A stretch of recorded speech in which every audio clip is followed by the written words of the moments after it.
Hello everyone, welcome back to another teardown video, and in this episode we're going to be tearing down the PXP3, which is, although it looks like a PSP clone, it's actually a Megadrive clone. There's a bunch of Megadrive games on it, and also some, it says it's a Nintendo clone as well, but the Nintendo games on there are mostly like flash based reproduction games, which are, well, you'll see, they're a bit cheesy but playable.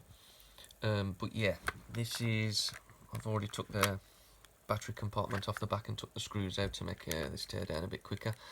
But I left that off because it's absolutely a nightmare to get on and off. Once it's on, you feel like you're going to break the unit to get it off. But, you know, that's not a bad thing, I suppose. Usually you get things like that and they're really loose. You get a lithium battery, which does hold the charge quite well. I've had this for quite some time. It's got to be around 2 years, to be honest. I'd forgotten I'd even got it for about 6 months, and then I came across it in a box. I was like, oh, I thought I'd thrown this away. But yeah, basically you get the 4 buttons here, and the shoulder buttons are fake.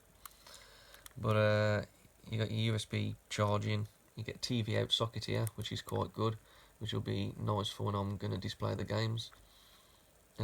On the bottom you got your volume control, you got your on and off button, and you got an LED, and you got start, select and reset buttons.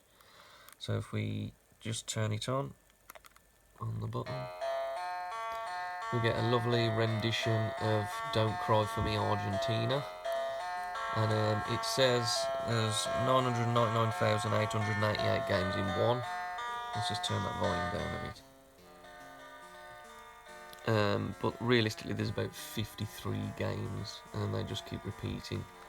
So yeah, I'm not going to display any of the games now. I'll just quickly go through the menu so you can see what there is, and then I'll get some gameplay up on the side of the screen and at the end of the video as well. So yeah, as you'll see, the games will eventually start repeating, but they don't just repeat, they repeat in different orders, so it completely confuses you, and you think there is actually more games until you start noticing the same ones listed over and over again. But yeah, this also comes with another cartridge for you to plug different games in, and you'll see that some versions come with 2 cartridges, some come with just 1, some don't come with any at all, but they also unlock another maybe 100 games. But yeah, the controls and that, it's not that bad actually. It does hold up. We'll play Sonic 3D. We'll just put that onto test. You'll see I've got a mark on the screen here, but that's the protective cover. But yeah, you'll see graphically it's quite nice for a small screen.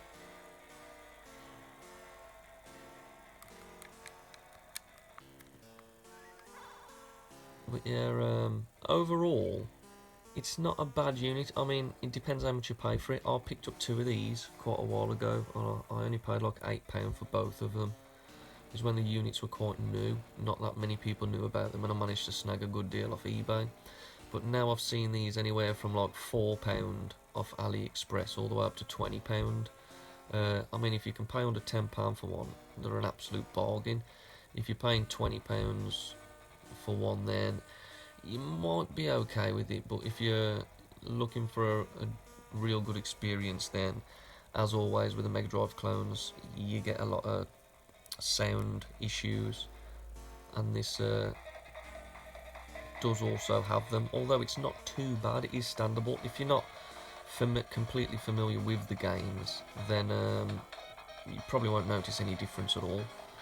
So yeah, they're not a bad unit. The battery does last for quite some time as well. Can't tell you an exact time, but it's a few hours before you need to charge, and the charge does it always seems to remain a full charge. I've used this, you know, a couple of 100 times, and it still operates as if I brought it from new. So they're not a horrible unit. I mean, I do, when they do get mentioned online and stuff like that, I do tend to talk a bit badly about the unit, but it's when it's compared to others. But to be honest, it's a pretty decent unit. So yeah, we're going to take it apart now, and we'll see what's inside of it and how it ticks. And then I am also going to do, because I've had this apart many times before, so what I'll do is I'm going to do another video which will be linked at the end of this one, which will show you a little hack for this. But let's get it apart and see what's inside it. So as I said, I've already took out the screws, so we take that out there, and there is where the battery connects. Here we've got our speaker, and as you can see, there is nothing really on the back of the board apart from the cartridge connector with a crystal here and just some capacitors. So I haven't undone them screws this time, so let's get them undone, and then we'll see what's on the other side. Right then, so we took the screws out. There's just 4 screws, 2 there and 2 there, and then it just lifts out, and there's the screen, which is seems to be put in a bit caggy or a bit awkward, but it's doing its job. Sadly, as usual with these type of devices, we have the terrible glob top, which is stopping us from doing a lot of research on it and seeing what actually makes it tick. But we have here the flash chip, which looks like 24 or 48 pin, looks like 1 gig NAND flash. Try and get a zoom up of that. We can try and get the markings on the chip.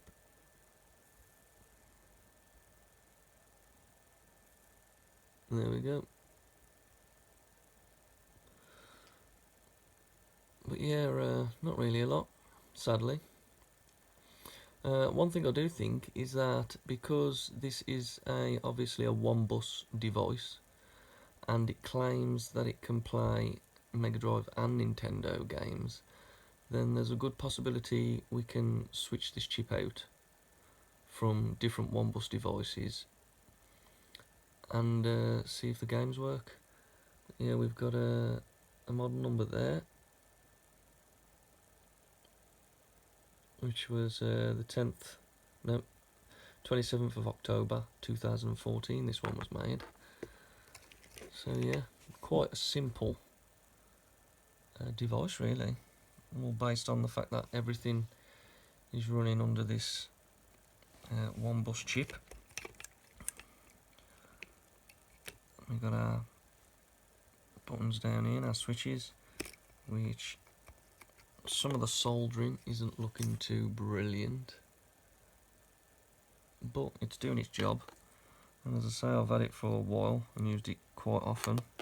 Well, I haven't used it for some time, but when I was using it, I used it quite often, and it's done its job. The screen's quite nice, and when it does finally pack in, as long as the screen's not gone, I could use that for something else. But yeah, I think I might try. I mean, I've got another video which will be next, showing you how to hack more games into the device.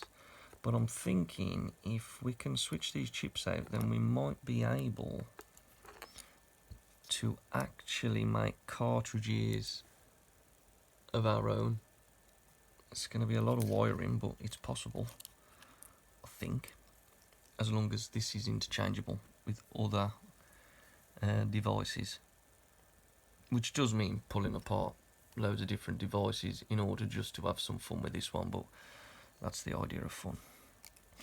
And the devices are quite cheap, so a little experimentation doesn't hurt.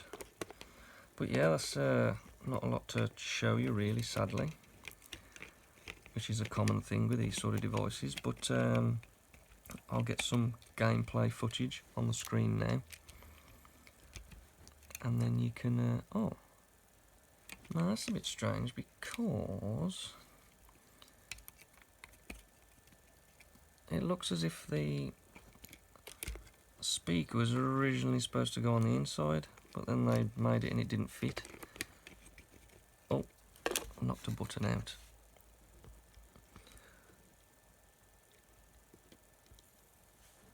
Right, let's get these in without messing it all up. Which is always the hardest part, putting things back together.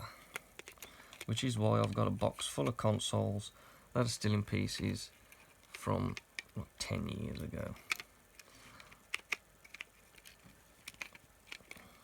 Can I do it? Can I do it? Oh man, I'm having the right game here. Let's move these wires out of the way. There we go, lovely. Right, I'll get this back together, and then, well, there's probably already some gameplay showing on the screen now.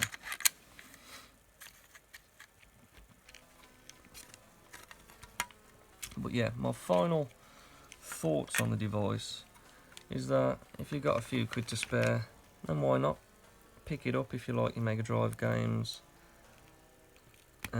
Because, you know, if you're going away somewhere, coach trip or something, car ride, and you're sat in the back, then it's definitely going to help you pass some time, because there are some really good classic Megadrive games on here, like Kadash, which is quite a hidden gem on the Megadrive and is an absolute awesome game. And I've just lost a screw inside the unit. There we go. So yeah, Golden Axe is on there and things like that. And as I say, it's got the TV out as well. So if you're fed up playing on the small screen, which is a really nice crystal clear screen, but if you do get fed up with that, you can always plug it up to your TV and enjoy it in a lot better resolution.